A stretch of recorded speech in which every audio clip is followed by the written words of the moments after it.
Welcome to Motivational Humanity. You are not alone. You already know something is wrong. You've known it for years. Not in the loud, dramatic way that makes for easy explanations at dinner tables. Not the kind of wrong you can point to and say, there, that's the thing. It's quieter than that. It lives in the space between what was said and what was meant.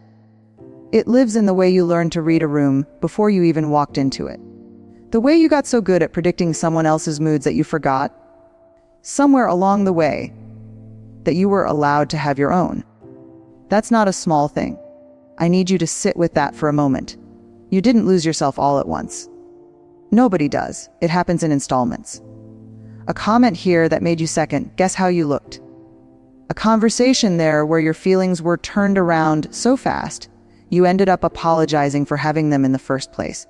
100 small moments where the message was delivered clearly and consistently that your reality, your perceptions, your pain, your needs were somehow always the problem.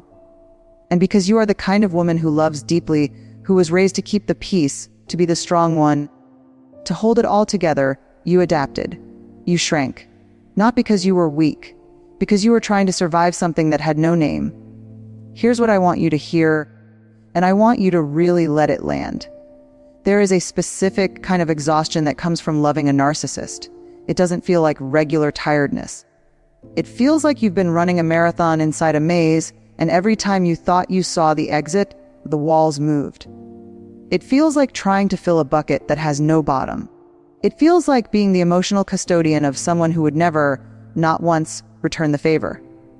And the most devastating part, you kept trying anyway. Because that's who you are. Because you believed, and maybe part of you still believes, that if you just loved a little harder, explained yourself a little more clearly, gave a little more of yourself, something would finally change. Let me be the voice that tells you the truth your exhaustion already knows. It was never going to change. Not because of anything you did wrong, but because change requires something that person was never willing to offer. Genuine accountability, real empathy, the ability to see you as a full human being rather than a mirror for their own reflection. Now, I'm not here to hand you a villain. Life is rarely that clean, and you're too wise for that kind of thinking anyway. Some of the people who hurt us most were also people who were hurting themselves.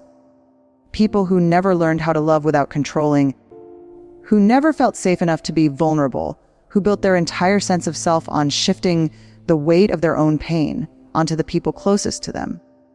Understanding that doesn't mean excusing it. It doesn't mean what happened to you is okay.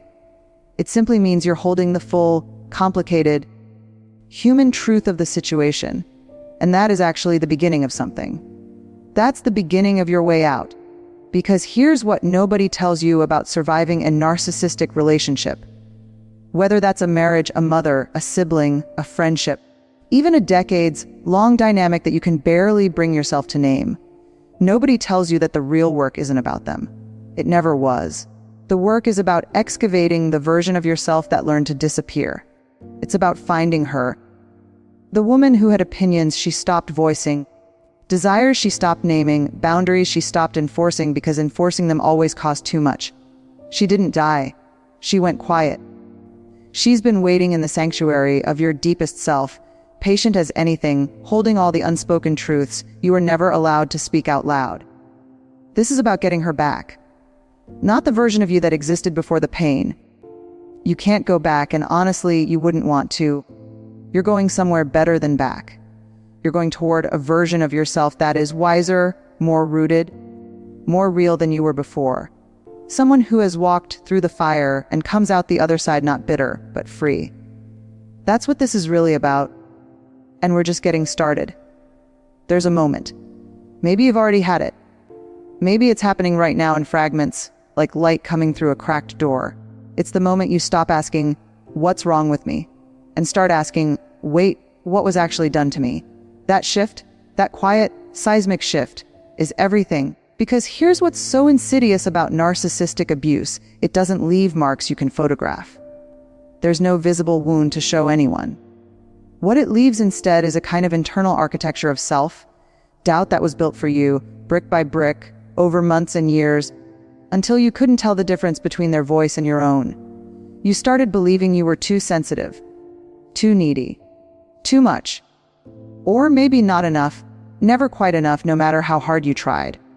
You started believing that your perceptions couldn't be trusted, that your memory was faulty, that the way you remembered conversations wasn't quite accurate. Because they told you so many times, with such absolute certainty, that you were wrong about what happened, about what was said, about what you felt. That has a name, by the way. It's called gaslighting. And I want to take that word out of the clinical textbooks for a moment and put it into plain human language. Gaslighting is when someone systematically dismantles your trust in your own mind. It's not one dramatic confrontation. It's 1,000 small moments where your reality was quietly, persistently replaced with theirs. Where you came to them hurting and somehow left the conversation feeling guilty. Where you raised a concern and it got flipped so smoothly, so expertly, that you found yourself comforting them about the very wound they had just given you. If you're nodding right now, please hear me say this. That is not a character flaw in you. That is a testament to how sophisticated and relentless the conditioning was. Let's talk about something that doesn't get said enough. Narcissistic abuse works so well on good people, on empathetic people, on people who genuinely believe in the goodness of others, who extend grace, who look for explanations rather than verdicts. It works on people who were perhaps taught early in life, by a parent, a religion, a culture, that their worth was tied to how much they could give, endure, and forgive. If that's you, I want you to understand something with your whole heart. Your empathy was not your weakness. It was weaponized against you. Those are two completely different things. A person with genuine compassion and the capacity for deep love entered a dynamic with someone who had learned to use those very qualities as leverage. You weren't foolish. You weren't naive in some simple way. You were targeted, whether consciously or not, because the qualities that make you beautiful also made you, for a time, vulnerable to someone who didn't share them. There's a particular weight we carry when we've been in these relationships. It's the weight of the unlived life.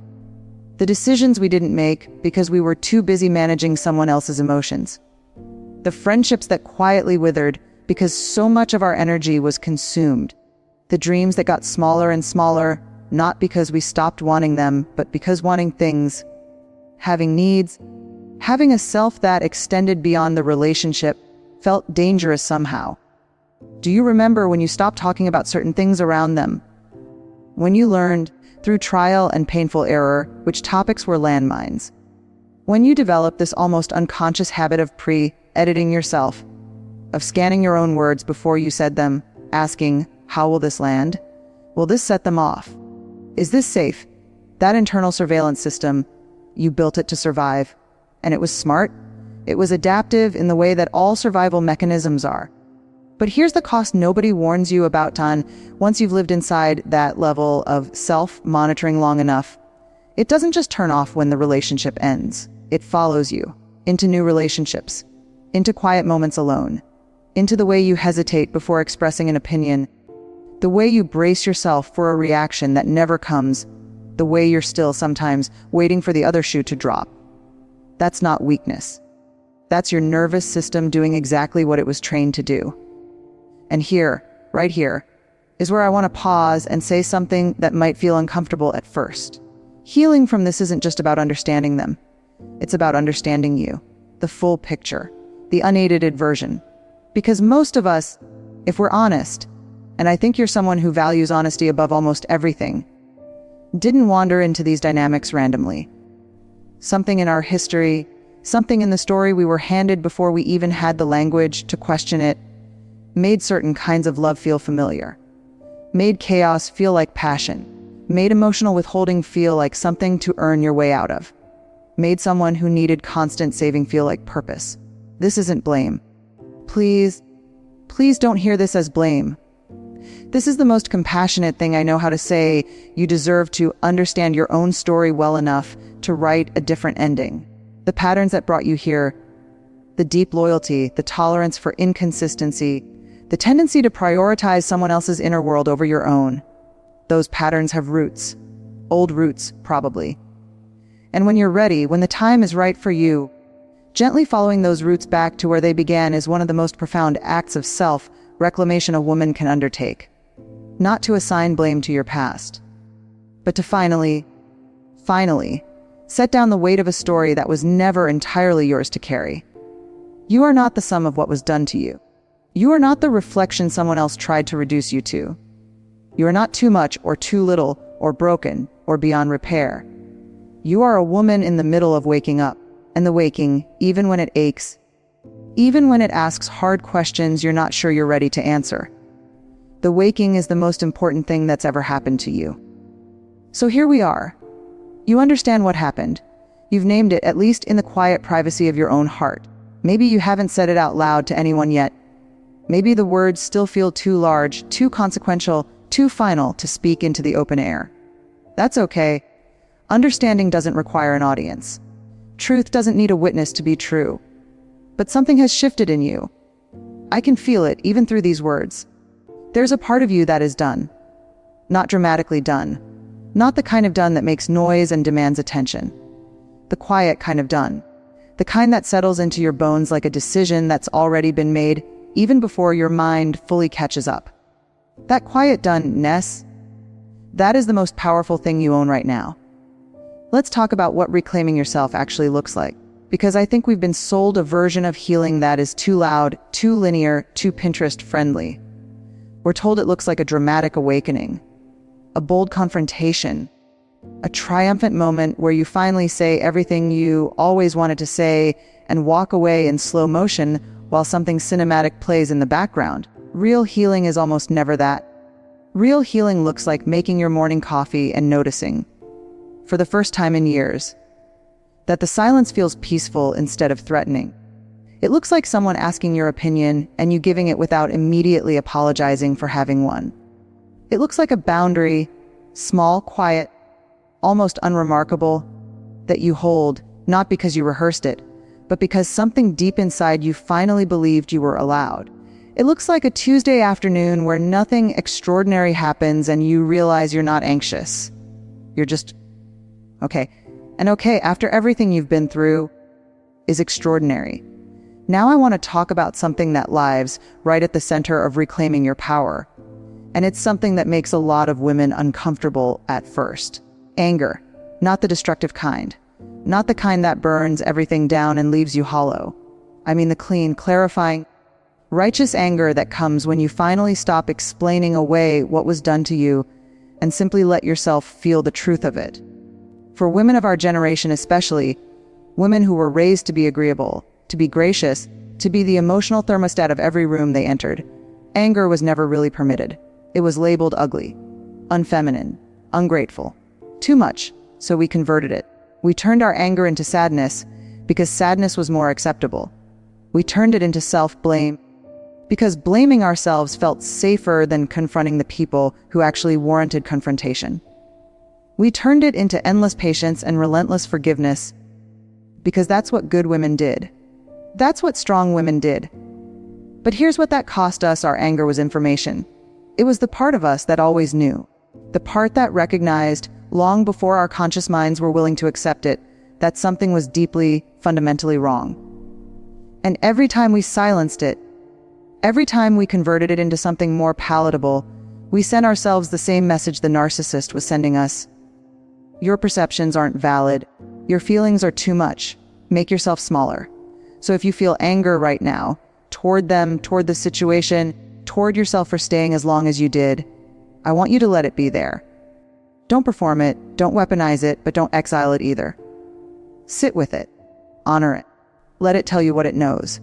Because on the other side of that anger, when you've truly felt it rather than bypassed it, is something remarkable. Clarity. Let's talk about boundaries. Because I know that word has been so overused it's almost lost its meaning. But I want to give it back its weight because what it actually represents is profound. A boundary isn't a wall. It isn't punishment. It isn't a power play or an ultimatum or evidence that you've become cold and closed off. A boundary is simply a declaration of what is true for you, what you will participate in and what you won't, what you'll allow into your life and what you'll quietly, firmly decline. It's not about controlling another person's behavior. You can't, and you never could, And releasing that responsibility alone will feel like putting down something extraordinarily heavy. A boundary is about you. It's about the sanctuary of your own inner life, protecting it, honoring it, refusing to let it be trampled anymore. And here's the thing about boundaries that nobody warns you: the first ones are terrifying. Not because they're wrong, but because your entire system has been trained to expect punishment for them. Somewhere along the way, you learned that asserting yourself meant paying a price. An explosion of anger, a cold withdrawal, a campaign of guilt that could last for days. So your nervous system braces for that, even when the threat is no longer there. When you hold a boundary and the catastrophe doesn't come, when the world doesn't end, when you don't shatter, when the other person adjusts or removes themselves or simply accepts it, something heals in that moment that no amount of talking about healing can touch. You learn, in your body, not just your mind, that you are safe to take up space. There's something else I want to name, because it's one of the quietest and most corrosive parts of recovering from a narcissistic relationship, and it doesn't get enough attention: grief. Not just grief for the relationship, grief for the version of yourself you were before it. Grief for the years, the energy, the dreams that got quietly shelved, the version of your life that might have looked different. There's a particular sorrow in looking back and seeing how much of yourself you poured into something that could never hold it. And I won't minimize that by rushing you past it. But here's what I know about grief, having sat with it in my own life and watched countless others move through it. Grief, when you let it move through you rather than parking yourself inside it permanently, has a destination. It moves toward acceptance, toward release, toward a kind of peace that isn't about forgetting or pretending or even fully forgiving. It's simply about no longer letting the past have jurisdiction over the present. You are allowed to grieve what you lost. You're also allowed to decide on your own timeline, in your own way, that the grief has done its work. Here's the turning point, distilled into something simple enough to carry with you.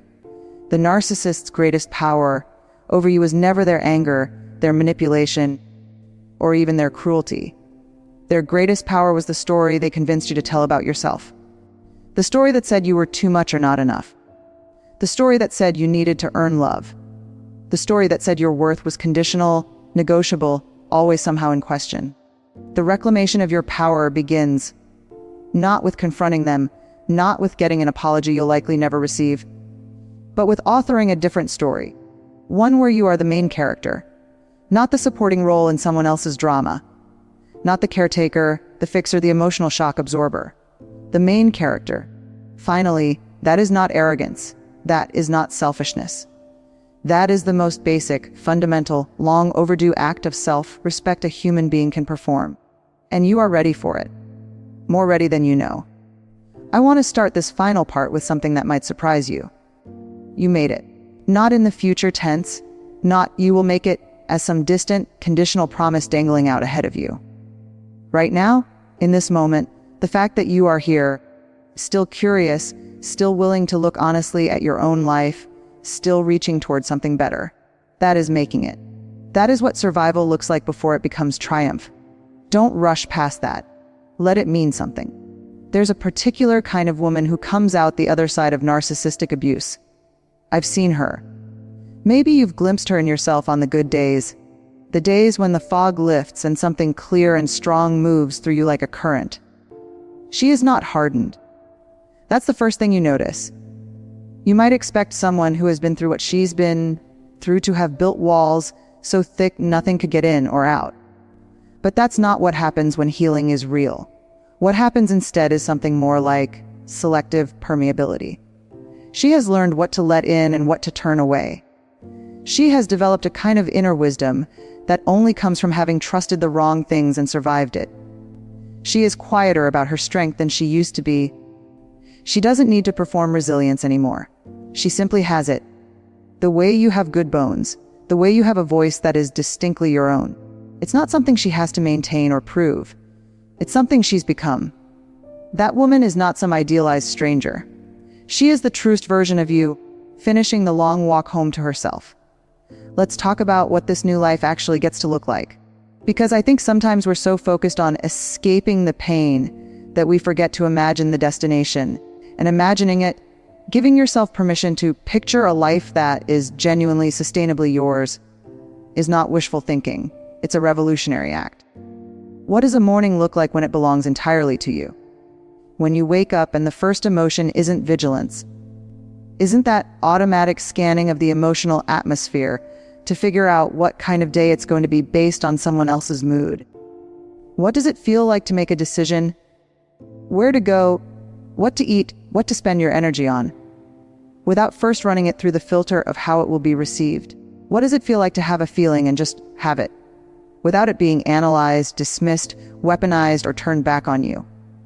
That spaciousness, that radical, ordinary spaciousness of simply being yourself without consequence, is available to you. Not as a reward for suffering enough, not as something you have to earn through years of therapy and self-work before you're permitted to enjoy it. It's available now. In small doses at first, then in larger and larger ones, as your nervous system slowly, gently learns that peace is not a trap. I want to speak directly to something that I know lives in many women at this stage of life. This particular season of 55, 60, 65, 70, and it's the quiet, aching fear that it's too late. Too late to start over. Too late to rebuild. Too late for joy to be something other than a memory. Too late to matter in the ways that feel meaningful. I want to meet that fear with something true. The research on post-traumatic growth. And this is real, this is documented. This is not motivational poster language. Consistently shows that some of the most profound personal transformation in human beings happens in the second half of life. Not in spite of the suffering that preceded it, but because of it. Because something about having been broken open, having had your illusions stripped away, having been forced to find out what you're actually made of,